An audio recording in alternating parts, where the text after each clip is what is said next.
ಬೆಂಗಳೂರಿನಲ್ಲಿ ಹಾಡ ಹಗಲೇ ನಡೆದಂತಹ ದರೋಡೆ ಪ್ರಕರಣ ಸಾಕಷ್ಟು ಚರ್ಚೆಗೆ ಗ್ರಾಸ ಆಗಿತ್ತು. ಈ ಪ್ರಕರಣವನ್ನ ಭೇದಿಸುವಲ್ಲಿ ಪೊಲೀಸರು ಯಶಸ್ವಿಯಾಗಿದ್ದಾರೆ. 7 ಕೋಟಿ 11 ಲಕ್ಷ ದರೋಡೆ ಪ್ರಕರಣವನ್ನ ಭೇದಿಸಿದ್ದಾರೆ ಬೆಂಗಳೂರು ಪೊಲೀಸರು. 7 ಕೋಟಿ 11 ಲಕ್ಷದಲ್ಲಿ ಈಗ 5 ಕೋಟಿ 60 ಲಕ್ಷ ರಿಕವರಿ ಮಾಡಿದ್ದಾರೆ. ಸೂಟ್ಕೇಸ್, ಚೀಲ, ಬಟ್ಟೆಯಲ್ಲೂ ಹಣವನ್ನ ಕಟ್ಟಿ ಪೊಲೀಸರು ತಂದಿದ್ದಾರೆ. ದೃಶ್ಯದಲ್ಲಿ ನೋಡ್ತಾ ಇದ್ದೀರಿ. ಜಪ್ತಿ ಮಾಡಿದ್ದಂತಹ ಹಣ ಇದು. ಈ ಹಣದ ಬಗ್ಗೆ ಚಿತ್ತೂರು ಕೋರ್ಟ್ಗೆ ಖಾಕಿ ಮಾಹಿತಿಯನ್ನ ಕೊಟ್ಟಿದೆ. ಇದರ ಜೊತೆಗೆ ಆರೋಪಿಗಳನ್ನು ಕೂಡ ಬೆಂಗಳೂರಿಗೆ ಕರೆತಂದಿದ್ದಾರೆ ಪೊಲೀಸರು. ಇವರನ್ನ ಕೋರ್ಟ್ಗೆ ಹಾಜರುಪಡಿಸಿ ವಿಚಾರಣೆ ನಂತರ ಮತ್ತೆ ವಿಚಾರಣೆಗೆ ಕಸ್ಟಡಿಗೆ ಕೇಳೋ ಸಾಧ್ಯತೆ ಇದೆ. ಗಾಡಿಗೆ ನಾವು ಹಿಡಿಲಿಕ್ಕೆ ಆಗಿಲ್ಲ ಆ ದಿವಸ. ಇದರಲ್ಲಿ ಈ ಪ್ರಕರಣದಲ್ಲಿ ನಮಗೆ ತುಂಬಾ ಚಾಲೆಂಜಸ್ ಕೂಡ. ಚಾಲೆಂಜಸ್ ಏನಾಗಿದ್ರೆ, ಈ ಗ್ಯಾಂಗ್ ಏನಿದೆ ಅದು ಪ್ರಿಸೈಸ್ ಎಲ್ಲೆಲ್ಲಿ CCTV ಇಲ್ಲ ಅಂತದ್ದು ಕಡೆ ಅವರು ಗಮನ ಇಟ್ಕೊಂಡಿದ್ರು. ಮತ್ತು ಮೊಬೈಲ್ ಫೋನ್ ಯಾವುದು ಯೂಸ್ ಮಾಡಲಿಲ್ಲ. ಜೊತೆಗೆ ಕಮ್ಯುನಿಕೇಶನ್ ಅವರವರಲ್ಲಿ ಯಾರ್ಯಾರು ಗ್ಯಾಂಗ್ ಮೆಂಬರ್ಸ್ ಇದ್ರು ಅವ್ರು ಕಮ್ಯುನಿಕೇಶನ್ ಮಾಡುವಾಗ ಬೇರೆ ಬೇರೆ ಲ್ಯಾಂಗ್ವೇಜ್ ಅಲ್ಲಿ ಕಮ್ಯುನಿಕೇಶನ್ ಮಾಡಿದ್ರು. ಮತ್ತು ನಮ್ಮ ಬ್ಯಾಂಕ್ ಅಧಿಕಾರಿ ಅವರು CMS ಯಾವುದು ಮ್ಯಾನೇಜ್ಮೆಂಟ್ ಇದೆ, ಸೆಕ್ಯೂರಿಟಿ ವ್ಯಾನ್ದು, ಅವ್ರಿಗೆ ಕೇಳಿದಾಗ ಕೂಡ ಕರೆಕ್ಟ್ ಆಗಿ ಕರೆನ್ಸಿದು ಸೀರಿಯಲ್ಸ್ ಮೇಂಟೈನ್ ಆಗಿಲ್ಲ.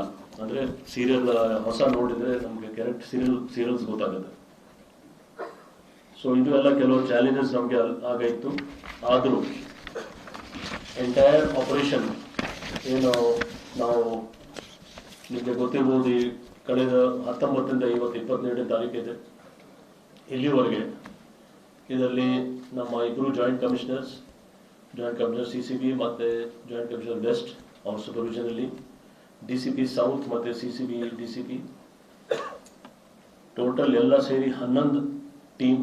ಟೋಟಲ್ ನಾವು 11 ಟೀಮ್ ನಲ್ಲಿ PI ಇನ್ಸ್ಪೆಕ್ಟರ್ಸ್ ಮತ್ತೆ ACPs ಎಲ್ಲ ಸೇರಿ ಒಟ್ಟು ಅಂದಾಜು 200 ಆಫೀಸರ್ಸ್ ಮತ್ತೆ ಮೆನ್ ಕಳೆದ 2-3 ದಿವಸದಿಂದ ಕಂಟಿನ್ಯೂಸ್ ಆಗಿ ಅವರು ತುಂಬಾ ಒಳ್ಳೆ ಕೆಲಸ ಮಾಡಿದ್ದಾರೆ.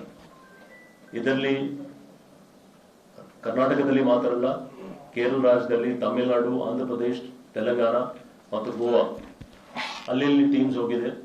ಈಗಲೂ ಕೂಡ ಈಗ ನಾವು ಏನು ಮಾತಾಡ್ತಾ ಇದ್ದೀವಿ, ಈಗಲೂ ಕೆಲವು ಟೀಮ್ಸ್ ಬೇರೆ ಬೇರೆ ಕಡೆ ಇದ್ದಾರೆ. ಸದ್ಯಕ್ಕೆ 5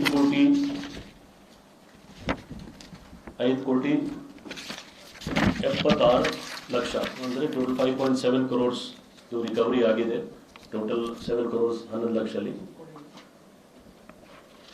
ಇನ್ನು ರಿಕವರಿ ಆಗಬೇಕು. ಅದರ ಬಗ್ಗೆ ನಮ್ಮ ಟೀಮ್ಸ್ ಅವರು ಬೇರೆ ಬೇರೆ ಪ್ರಯತ್ನ ಮಾಡ್ತಾ ಇದ್ದಾರೆ. ಅವರು ನಮ್ಮ ಮ್ಯಾನ್ ಪವರ್ದು ಏನು ನಾವು ಯೂಸ್ ಮಾಡಿದ್ದೀವಿ ನಿಮ್ಗೆ ಅಂದಾಜು.